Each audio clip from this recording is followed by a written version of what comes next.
बिहारमधील महाबौद्ध बुद्धविहाराचं नियंत्रण आणि व्यवस्थापन बौद्धांच्या ताब्यात देण्याच्या मागणीसाठी जिल्हाधिकारी कार्यालयावर संघर्ष समिती देशव्यापी आंदोलन यांच्या वतीनं जिल्हाधिकारी कार्यालयावर उपोषण करण्यात आलं।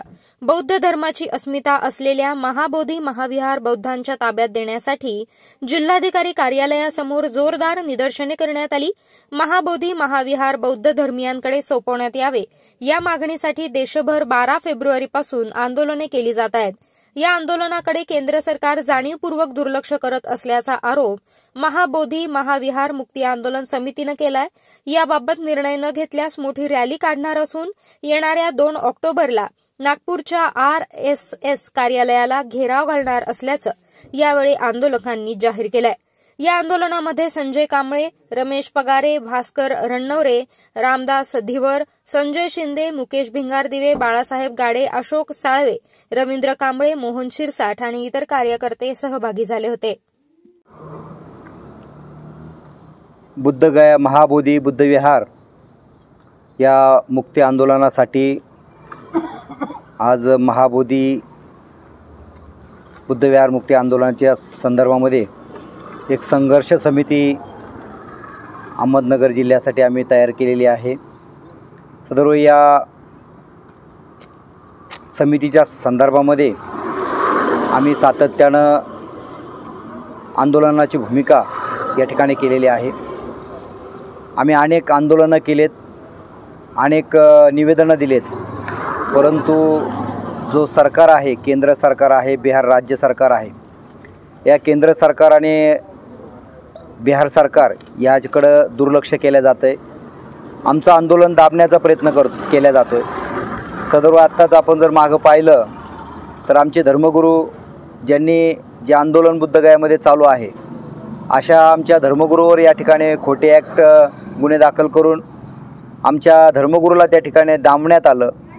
सदर आमचे काही महाराष्ट्रातील उपासक त्या डोंगेश्वरीला गेले असता त्यांच्यावर काठीने प्रहार केला गेला, त्यांना मारहाण करण्यात आली आणि त्यांच्या विरुद्ध खोटे गुन्हे दाखल करण्यात आले। याबद्दलही आम्ही सरकारचा निषेध नोंदवला। सातत्यानं आम्ही सरकारला मागणी करत आहोत, संविधानाच्या माध्यमातून जो भारत स्वातंत्र्य झालं आणि भारत स्वातंत्र्याला जो स्वतंत्र कायदा निर्माण दिला, परंतु जो BT ॲक्ट 1949चा जो कायदा आहे तो सातत्यानं त्या ठिकाणी राबवला जातो। हा का राबवला गेला हे आम्हाला काही अजूनपर्यंत समजलेलं नाही। कारण इतर जेवढे कायदे होते ते सर्व कायदे रद्द करण्यात आले आणि पुन्हा नवीन कायदा 1949चा कायदा अंमलात आणण्यात गेला। आजही आपण जर पाहिलं की मनुष्याला जर कोणत्या दाखल्याची आवश्यकता असली तर त्याला ॲक्ट 1949चा लागला जातो आणि मग हा 1949चा ॲक्ट का लागू केला जातो आहे, सरकार याला रद्द का करत नाही?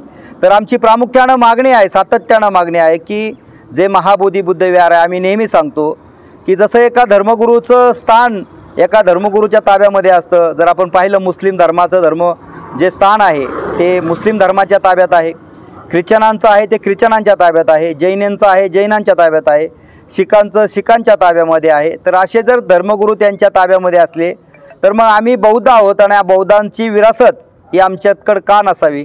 कारण ती विरासतसुद्धा आमच्या राजाने ती निर्माण केलेली आहे। तर त्या अशोक सम्राट राजाने जे 84,000 बुद्धविहार निर्माण केले, तर आम्ही त्याचा हिशोब न करता की जर या देशामध्ये जर 84,000 बुद्धविहार आहे ते आमचे नामस्थ करण्यात आले, त्याला रूपांतर करण्यात आलं, त्याला अधिकार देण्यात आले, तर आम्हालाही आमचा अधिकार हवा आहे। भारत सरकारने आम्हाला आमचा अधिकार मिळवून दिला पाहिजे। जर आमची बौद्धांची विरासत आहे तर बौद्धांना बौद्धांचे विचार मांडण्याची एक जागा आमची आहे, कारण ते आमचं पवित्र स्थळ आहे। ज्या पवित्र स्थळामध्ये तथागत भगवान गौतम बुद्धाला जिथे ज्ञानप्राप्ती झाली ते आमचं पवित्र स्थळ जगातील असणार सर्वात पवित्र स्थळ आहे। अनेक देशाने विदेशाने आंदोलनं केली, परंतु तरीसुद्धा हे सरकार या आंदोलनाला दडपण्याचा प्रयत्न करत आहे। म्हणून शासनाला आमची विनंती आहे, आमचा अंत पाहू नका। आम्ही बौद्ध धर्मीय आहोत, आम्हाला शांततेचा संदेश देण्याचं आम्ही सातत्यानं प्रयत्न करतो। आम्ही आजही आमची भावना आहे, आमच्या कोणत्या धर्माविषयी किंवा कुणाच्याविषयी आमचा द्वेष नाही, परंतु आमच्या धर्मावर आमचं प्रेम आहे। परंतु आमच्या धर्मावर कुणी दडपशाही करण्याचा प्रयत्न करू नये आणि आम्हाला आमचे अधिकार मूलभूत अधिकार आम्हाला मिळवण्यात येते यासाठी आम्ही पुढच्या आजचा जो धरणे आंदोलन आहे याही पुढे आम्ही पुढचं जाऊन आम्ही जो 15 तारखेला आम्ही मोठी रॅली नगर शहरामधून काढणार आहोत आणि येणाऱ्या 2 ऑक्टोबरला जो विजयादशमीचा कार्यक्रम आहे तर नागपूरला आम्ही या ठिकाणी RSSच्या कार्यालयाला आम्ही घेराव घालण्याचा नक्कीच प्रयत्न करणार आहोत। मग पुढे आमची काही परिस्थिती निर्माण होईल याला सरकार जबाबदार असणार आहे। धन्यवाद।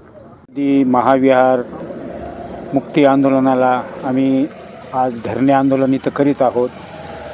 प्रत्येक धर्मियांचे मंदिरामध्ये त्यांचे पुजारी आहेत। मग हे बुद्ध विहारालाच पंडे लोक का ठेवलेत हे धोरण कळत नाही आहे। ज्यावेळेस 1949चा ॲक्ट जो आहे तो त्यांनी राबवला तेथे, पण 26 जानेवारी 1950ला ज्यावेळेस नवीन संविधान देशाला अर्पण केलं त्यावेळेस जुने कायदे मोडीत काढण्यात आलेले आहेत।